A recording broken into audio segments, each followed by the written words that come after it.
არაფერი, სიკეთე და სიხარული თქვენ გენაცვალეთ და მრავალი დახმარება გაგეწიოთ. მოგეგონებინოთ ეს გაჭირებული ხალხი და სულ კარგად ეკავა. ჯანმრთელობა გქონდეთ და მადლობის მეტი ჩვენ არაფერი არ გვექნება. დიდი მადლობა და გაგახაროთ ღმერთი. ერთი არიგენე და კიდე იძახი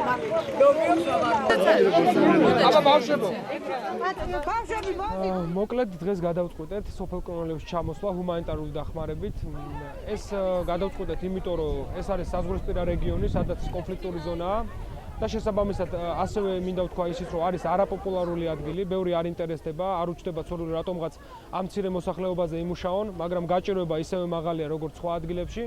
შესაბამისად კრონლევის ლოკაცია სწორედ ამიტომ ავირჩიეთ. ეს არის პირველი ჰუმანიტარული დახმარება, რომელმიც USAID-ის მხარდაჭერით და კიდევ ერთი საქველმოქმედო ფონდის ვიქტორიას მხარდაჭერით განვახორციელეთ ეს პროექტი. ამის შემდეგ აუცილებლად ჩვენ სოფელ კრონლევში გავაგრძელებთ მუშაობას, იქნება უფრო სხვადასხვა მისიები, რომელიც მოემსახურება თვითონ ადგილობრივი მოსახლეობის მცირე და საშუალო ბიზნესის მხარდაჭერას. და დახმარება ნამდვილად გვესაჭიროება და შემოდის ორგანიზაციები და გეხმარებიან და ეხლა დიდი მადლობა მინდა გადავუხადო ამ ორგანიზაციას სავსეგულებს, რომ ნაგეთ დაგვეხმარნენ პროდუქტით. კარგი იქნება თუ ასეთი დახმარება კიდევ იქნება სოფლისთვის, რადგან ძალიან გვინდა რომ სოფელი ისევ შეივსოს, შემოვიდეს ხალხი და იცხოვროს, მოსახლეობა იყოს, ვინც ცხოვრობდა აქამდე. ძალიან კარგი ასეთი აქციები და მართლა სოფელი არ არის განადგურებული ხშირი ვიზიტით არასამთავრობო ორგანიზაციების. თუმცა არსებობს პრობლემის ნაწილი, რომელსაც არასამთავრობო ორგანიზაცია მარტო ვერ მოაგვარებს. მაგალითად, ერთ-ერთი დასმული მოსახლეობის მიერ დასმული პრობლემა არის სოფლის მთიან ზონაში შეყვანის პრობლემა.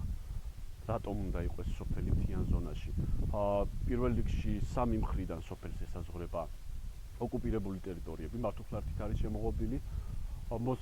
სოფლის სახნავ-სათესი მიწების დიდი ნაწილი, ასევე საძოვარი მიწების დიდი ნაწილი არის საოკუპაციო საზღვარს მიღმა დარჩენილი, ტყის 100% მოყვა საოკუპაციო საზღვარს მიღმა, ასევე არის დუხჭირი ცხოვრება, გამომდინარე იქიდან, რომ არ არის სარწყავი არხები ჩაკეტილი არის ნაურიდან მომდინარე სარწყავი არხები და ვერ წყავს მოსახლეობა და იმ დარჩენილ მიწასაც, რასაც კი შესაძლებელია დაამუშავოს, ვერ ირწყვება და შესაბამისად მოსავალი ვერ მოდის.